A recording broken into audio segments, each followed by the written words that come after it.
Alright, welcome to the Kimura Control Fuck Your Jiu-Jitsu breakdown, and unlike some of the other ones, you are barely going to see me actually finish a Kimura. All of the other submission control positions, I tend to finish a lot of the actual submission I'm controlling. With the Kimura Control, I tend to transition to the armbar, or to the back, or to the triangle. There you go, there's an armbar finish. So the Kimura Control is probably the most dominant no-gi form of upper body control, much more so than, like, say, the mount or the side control. Braden's taking the opportunity to turn. The Kimura Control is the most effective no-gi control because of the amount of rotational control it offers us. And there again, you can see me immediately shooting across for the armbar control position. I'm keeping him on his back, preventing him from rotating into me, and as he attempts to do so, I use the Kimura Control to access the back. I'm attempting to trap his leg here, or sorry, his arm here, so I can switch to the triangle.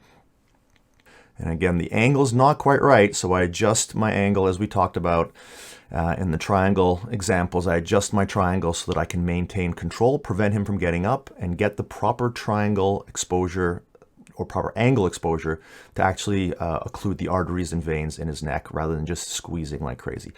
This may be one of the few actual Kimura finishes I get, where again the emphasis is on stapling his bottom arm to the mat so that he can't rotate or escape.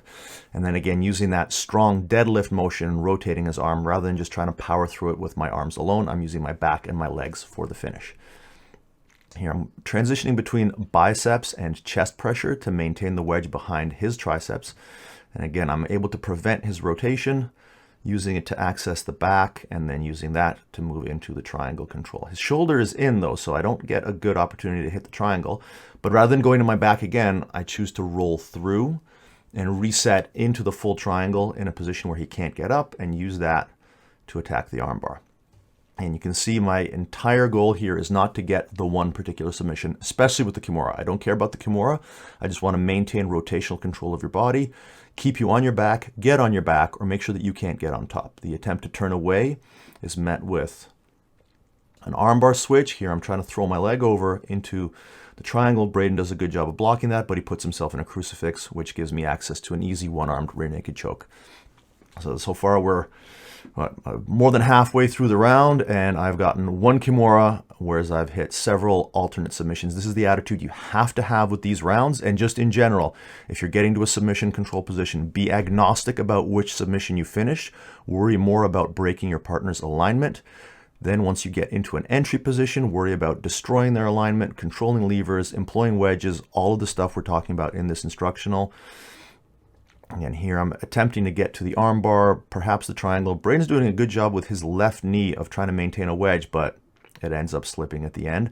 And now I've got him in a triangle position. Here he actually does get on top. This is a fuck up on my part, but you notice how I hip out right away to get him back down onto his shoulder before worrying about the finish.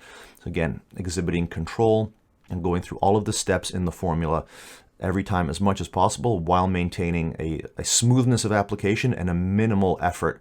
Here I transition into kind of like a missed omoplata position from the missed triangle, but I'm only emphasizing the wedge control of his arm so that I can stay on top. I'm not trying to get to a submission. I'm trying to prevent him. As you can see here, my right arm is trying to access his armpit. I'm trying to prevent him from getting up. I'm pinching his shoulder off.